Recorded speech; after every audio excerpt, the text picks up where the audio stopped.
பிரியாணி கடைகள், இனிப்பு கடைகள், ஐஸ்கிரீம் கடைகள் எண்ணிக்கைய பார்த்து ஆச்சரியமாக இருக்கிறது. நான் 25 வருடங்களுக்கு பிறகு சென்னைக்கு திரும்பி இருக்கிறேன். இங்கிலாந்துல மருத்துவராக பணியாற்றிய பிறகு.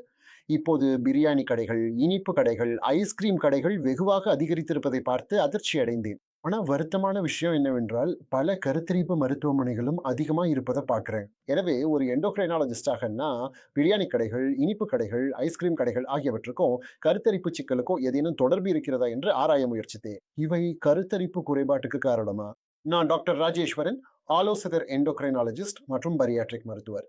இந்த 2க்கும் தொடர்பு உள்ளதா என்று பார்க்க போகிறேன். ஆனா பிரியாணிக்கும் கருத்தரிப்புக்கும் எந்த விதமான தொடர்பும் உள்ளது என்று நிரூபிக்கும் அறிவியல் ஆய்வுகள் எதுவும் இல்லை என்று நான் தெளிவாக சொல்ல முடியும். நான் கடந்த 20 ஆண்டுகளாக பரியாட்ரிக் மருத்துவம், அதாவது கொழுப்பு அல்லது எடை மேலாண்மை மருத்துவத்தில் பயிற்சி செய்து வருகிறேன். இதில் எந்த விதமான தொடர்பும் இல்லை என்பது உறுதி. ஆனா கொழுப்பு மற்றும் கருத்தரிப்பு குறைபாடு இடையே ஒரு தொடர்பு இருக்குது.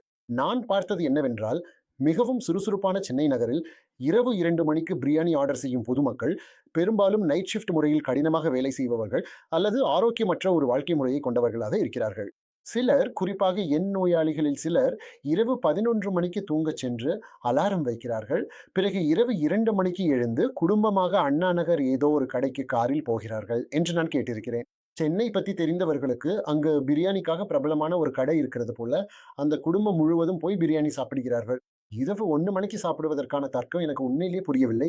யாராவது இரவு நேரத்துல தாமதமாக சாப்பிட்டா அவங்களுக்கு கொழுப்பு அதிகரிக்க வாய்ப்பு அதிகம். யாராவது இரவு 11 மணிக்கு பிறகு ஐஸ்கிரீம், இனிப்புகள் சாப்பிட்டால் நீங்கள் அதிக கலோரி எடுத்துக்கொள்கிறீர்கள் என்பதும், செரிமானமும் நன்றாக இருக்காது என்பதும் தெளிவாகவே தெரியும். இது கொழுப்பை அதிகரிக்க காரணமாகிறது. அப்படி என்றால் இது எப்படி வண்ட பற்றாக்குறைக்கு காரணமாகும்?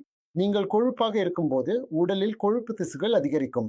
இந்த கொழுப்பு இன்சுலின் எதிர்ப்பு சக்தியை அதிகரிக்கிறது. உடலில் இன்சுலின் அளவு அதிகரிக்கிறது. நீங்கள் அறிந்திருப்பது போல இன்சுலின் என்பது ஒரு வளர்ச்சி ஹார்மோன்.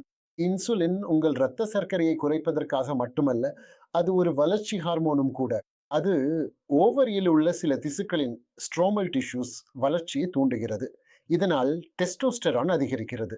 அப்படி என்றால் பெண்களில் ஈஸ்ட்ரஜன் மற்றும் டெஸ்டோஸ்டெரான் இடையே சமநிலை இல்லாமல் போகிறது.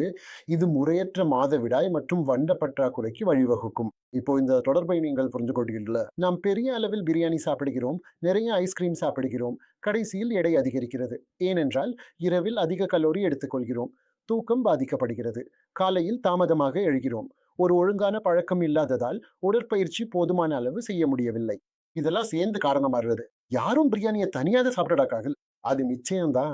பிரியாணி 1 அல்லது 2 தட்டுகள் சாப்பிட்ட பிறகு அவர்கள் எப்போதும் சிற்றுண்டி, இனிப்புகள் எல்லாம் சாப்பிடுவார்கள்.